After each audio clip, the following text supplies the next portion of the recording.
It's 7:13, and we welcome as our very, very first guest to our new Tribeca studio, Paul Stanley, here at Q1043. Yay! I feel, what am I supposed to sing, Like a Virgin? Is that... Right. It's amazing to look at these surroundings compared to the humble abode you came from. But what a cool building. The building is amazing because I guess it's a renovation and a restoration. The lobby is absolutely incredible. And obviously a tip of the hat to artistry of the past, and this is technology of the future up here.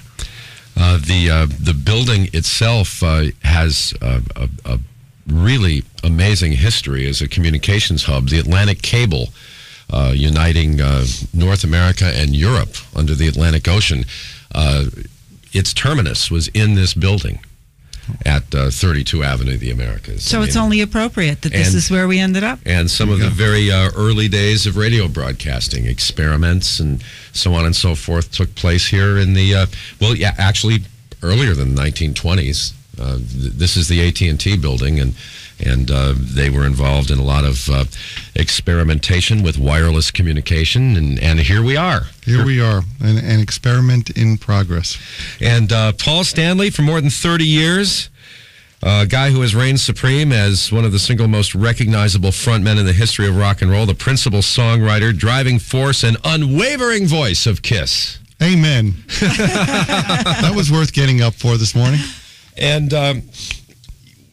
Gene Simmons and you, Paul Stanley, have been able to maintain this extraordinary career for decades now. In spite of each other. For decades now. And if you were to decide tomorrow you're going to put on another show somewhere, you don't even have to worry about whether people are going to buy tickets or not. They will. Well, we're actually... We've got 4 shows in Australia, New Zealand in March. We're playing the Melbourne Grand Prix, which should be hundreds and hundreds of thousands of people. And then from there, we're off to Europe. And we'll be doing Europe, Scandinavia, Russia, doing some places we've never done, doing a bunch of stadium shows. And, it's true. KISS couldn't stop even if we wanted to stop it. The public, the fans, everybody demands KISS, and who better than us to give it to them? Well, you've played with the Symphony Orchestra in Australia before.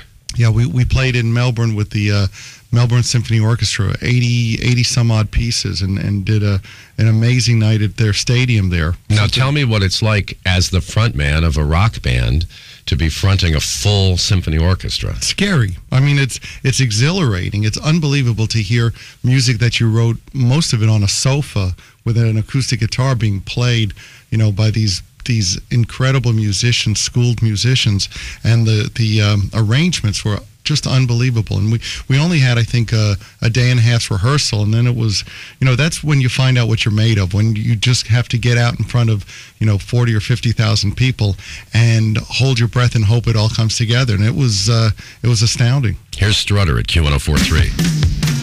Q1043. I asked Paul to pick some songs this morning. That was the first one that he suggested. What's special about that song to you, specifically, when you continue to hear it? New York was my home, and I was a cab driver. I used to drive my cab once in a while to rehearsals. We had a little space on 10 East 23rd Street. And upstairs, right? Upstairs, yeah. And, Strutter was really about the New York scene at that point. Part of the glory of being in a rock and roll band were the women. And, it was a time, some people call it like the glitter scene or whatever they were referring to it at that point. But everybody was dressing up in a very rock and roll, context and attitude. And women were lifting things up and pushing things up and squeezing into great clothes. And, it was just as much fun. And of course, this particular period that you're talking about predates your fame. Oh, no doubt. This was, we would do a gig, and at the end of a 2-night gig, we would usually split our money, and I think I usually wound up with $13 for 2 nights, and we were playing Strutter and Black Diamond and Firehouse and all these songs, and I would rent a truck from Public Service Rentals, I think it was, and they were in Long Island City, and I was basically like a mail truck, and I would drive the equipment. And at the end of the night, with makeup still half on my face, I would drop it off in Long Island City, pick up the E train or the local, and go home. So Strutter was really a reflection of part of what was going on in New York at that time. And Lola from Yorktown, who just called us, reminds us that Strutter's on Guitar Hero all these years later. Do you play? I'm sorry? Do you play Guitar Hero? I play guitar. And I'm a hero. So many people are into Guitar Hero, and then they can't even beat themselves on Guitar Hero. It's phenomenal. I mean, you know, this whole phenomenon of Guitar Hero, and there's also the other one is Rock Band. Yeah. And you know, it's a great way to have people get into music, and hopefully after that they pick up a real guitar and aim for the stars. What were some of the local bands that you played with before you were famous? Sure. Who never became famous, but that you remember as being really good? You know, I wish I could say there were a lot of them.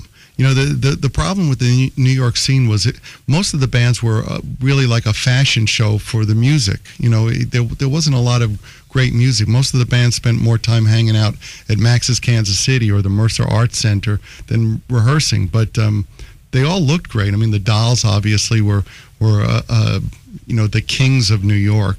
And then there was Magic Tramps. There was you know, I remember bands like the Brats. The Brats. You know, they were a good band. I mean, they did an arrangement of "Oh Pretty Woman" that sounded a lot like what Van Halen's arrangement was. You know, later. We played with the Brats. They let us play with them. I knew the lead singer because he had a record store in my neighborhood, and so there were the Brats, and there was Wayne County, and there were Eric Emerson and the Magic Tramps, and you know, it was like the seminal, you know, glitter scene. But then you had the great Long Island and New Jersey bar scene, and you had great bands like the Good Rats, and they were. I mean, great bar bands. Yeah, we were on the tail end of that. I mean, before us, there was obviously the Rascals, the Vagrants, the Illusion, you know, Good Rats. The Illusion. Have You Seen Her Eyes? Yeah. Was their hit. Yeah. And Vagrants, you know, Leslie West before Mountain. So, you know, there were a lot of great club bands. It's just that there were a lot of clubs to play in then. Fewer venues today for bands to go and work. Yeah, and it's become much more a business proposition. I remember, you know, you'd basically book yourself into a club and go play. Now you got to work out a deal where you're splitting and you're guaranteeing a certain amount of money to the club, and you know, it doesn't help to promote bands. You know. Oh, I know. In a lot of clubs, you owe them money at the end of the night. That's horrible. If you go and entertain their place, even if the house is full. Yeah. You have to have a certain number of people that came and said they specifically were there to see you. Pay to play, which is, you know, certainly doesn't nurture you know, a creative environment. So if they say you have to have 50 people come and pay admission and say they're there to see you, if only 40 people come, you have to make up the difference. Yeah. And pay the club owner. So the economics of a rock and roll band are tough today. It's changed. It's business.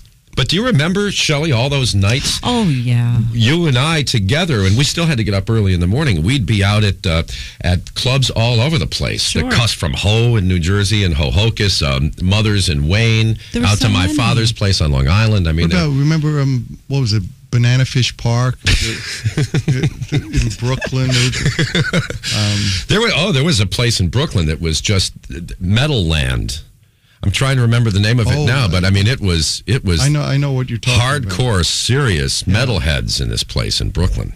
I know. I think I actually played there on my first solo tour in the 80s, I think.